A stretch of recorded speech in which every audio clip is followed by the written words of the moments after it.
Et bonjour vous, bienvenue dans ma fusée, dans mon vaisseau spatial. Je vous ai déjà fait la vanne l'an dernier pour l'essai de la Tesla Model X. Je reste ce coup-ci chez le constructeur américain, mais je passe du SUV à la berline. Au programme la Model S dans sa version P100D. Alors ça décoiffe toujours autant, 0 à 100 en 2 secondes 6. Accrochez vos ceintures, ça envoie du très très lourd.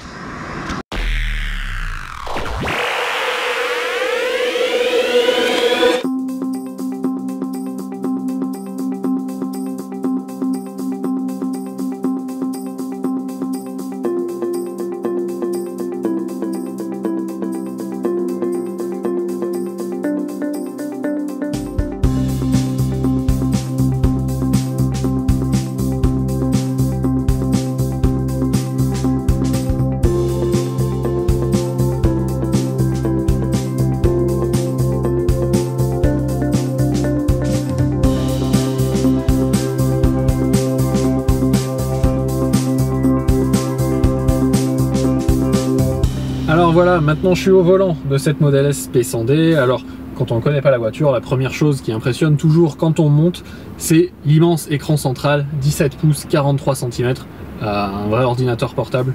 Et bien sûr dessus toutes les informations utiles à la conduite, de la navigation, la musique.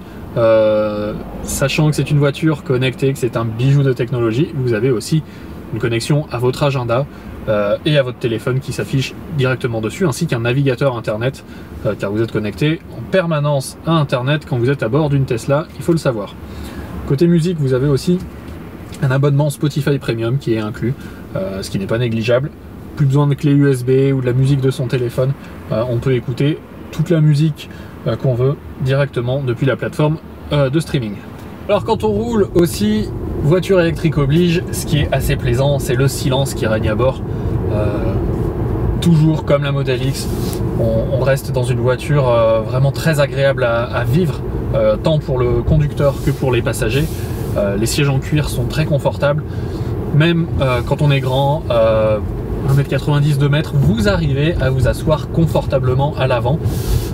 J'ai pas testé à l'arrière, mais pour ce que j'en ai vu, il y a suffisamment de place aussi. Au niveau du look, c'est pareil, on a un mélange de cuir et de carbone qui est pas désagréable, qui fait très moderne. C'est pas de l'automobile peut-être de luxe comme on peut le voir chez certains constructeurs type allemand ou italien que je ne citerai pas ici, mais quand même ça reste très très beau, très très chouette. C'est bien fini même quand on regarde de près, les détails sont soignés, donc on a du rangement aussi, ce qui est pas négligeable, du beau boulot. Et cette version est équipée d'un toit ouvrant. Aujourd'hui il fait un petit peu gris, mais ça reste agréable à utiliser également. Le point commun à toutes les voitures électriques, c'est bien sûr le couple maximal disponible immédiatement, c'est-à-dire qu'on a une accélération continue et très franche dès qu'on démarre. Pour le 0 à 100, sur le futur Roadster Tesla par exemple, on nous annonce moins de 2 secondes, ce qui est déjà impressionnant. Mais là on est un petit peu moins performant, on est à 2 secondes 6 sur la Model S, mais je vous assure que ça scotche littéralement au siège quand on appuie à fond sur la pédale et qu'on a paramétré la conduite en mode ludicrous, démesuré. Ça scotche vraiment, et c'est là qu'on apprécie le confort des sièges qui offrent un bon maintien latéral. Alors les suspensions sont, elles, je trouve un peu tape-cul par moment, mais pour ce qui est de l'assise et du confort, c'est pas mal, tant niveau passager que conducteur. Mais je préfère être à cette place quand même derrière le volant, c'est là que c'est le plus sympa. C'est une voiture, je trouve, dans un style différent de la Mustang, hein, qui donne le sourire aussi. On n'a pas tous les jours la chance de pouvoir conduire des voitures de cet acabit. C'est assez drôle aussi de voir les gens qui se retournent pas mal sur ma Tesla quand je traverse les petites communes du Rhône par exemple. Mais voilà, ça fait plaisir. Je l'ai pendant quelques jours seulement, alors autant en profiter.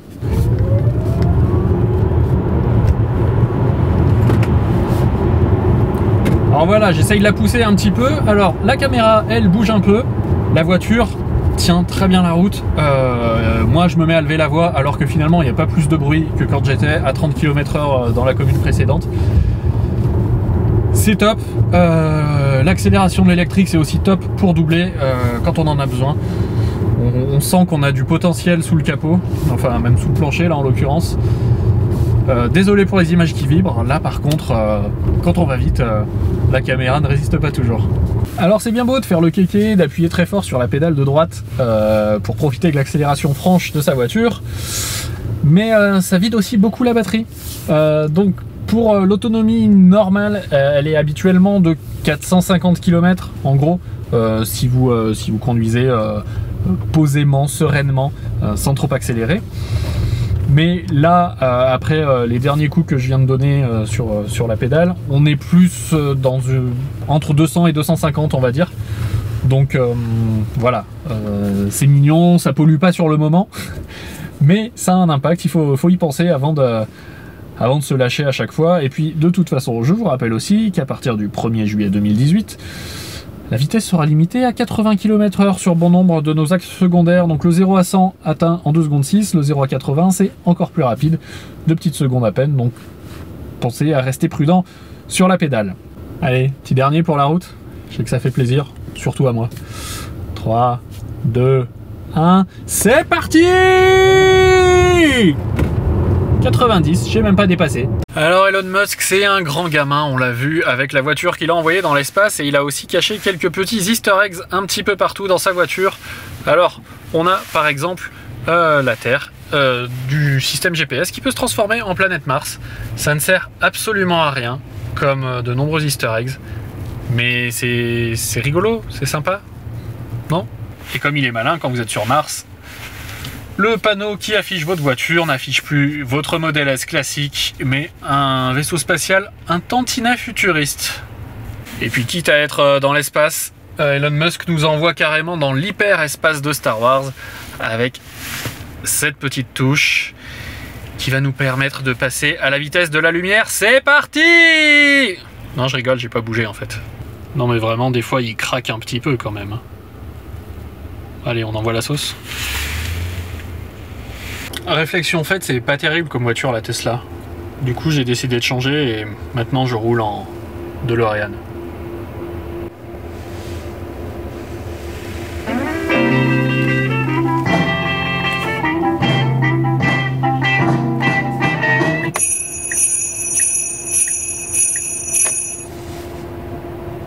Oui, quand on met le clignotant, le grelot des rennes du Père Noël se met en marche. Ça ne sert à rien, mais c'est drôle.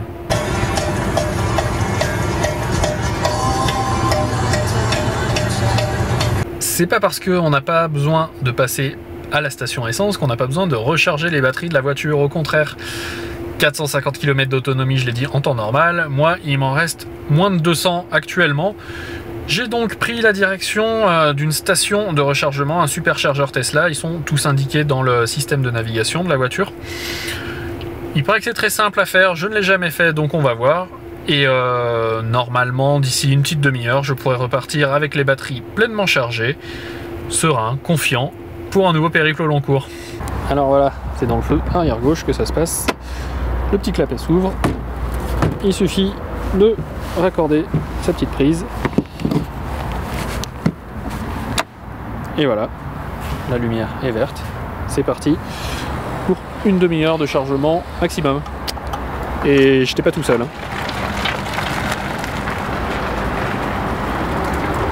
On voit que pendant que je patiente, sur l'écran central, eh bien, les données s'affichent. Vous voyez, il me reste désormais 272 km d'autonomie potentielle et 40 minutes pour charger à plein. J'avais dit une demi-heure, je me suis fourvoyé. Mais voilà, ça marche. Donc je vais la laisser remonter un petit peu, pas forcément à plein. Et je repartirai vers de nouvelles aventures. Un mot aussi sur l'autopilote. Alors, la Tesla Model S n'est pas encore une voiture évidemment complètement autonome. Mais comme vous pouvez le voir, je suis là sur l'autoroute, sans les mains, et la voiture roule et gère ses distances de sécurité avec toutes celles qui l'entourent. Évidemment, c'est justement conseillé sur l'autoroute, le périph', les routes comme ça, et pas en ville. Hein. En fait, la voiture se base sur son environnement, donc les autres automobiles, et ainsi que les traits qui sont au sol pour se maintenir dans sa voie et pour conserver une distance de sécurité raisonnable avec les voitures qui l'entourent. Donc c'est un premier pas vers la voiture autonome. Au quotidien, ça a quelques avantages aussi. voyez, je peux vous parler sans tenir mon volant. De toute façon, assez rapidement, j'ai un signal lumineux qui apparaît sur le tableau de bord. Puis après, ça s'affole un petit peu plus. Et si jamais je ne reprends pas la main dans un temps jugé raisonnable par la voiture, elle s'arrête d'elle-même. Donc voilà, j'ai un petit flash qui apparaît. Vous voyez, ça fait 1 minute 10 que je vous parle, 1 minute 10 que l'autopilote était enclenché. Donc voilà, elle sait que j'ai la main. Elle peut être sereine, moi aussi. Et voilà, on évite les accidents quand même. Et on ne le fait pas forcément tout le temps. Alors je disais qu'il y a une situation dans laquelle l'autopilote est confortable, c'est sur l'autoroute, c'est vrai, mais il y a aussi, je trouve, les embouteillages. Voilà, là je suis à l'arrêt, et quand enfin le feu passe au vert devant moi et que la circulation reprend, la voiture redémarre toute seule. Donc c'est tout bête, mais ça enlève une dose de stress assez fréquente pendant les embouteillages.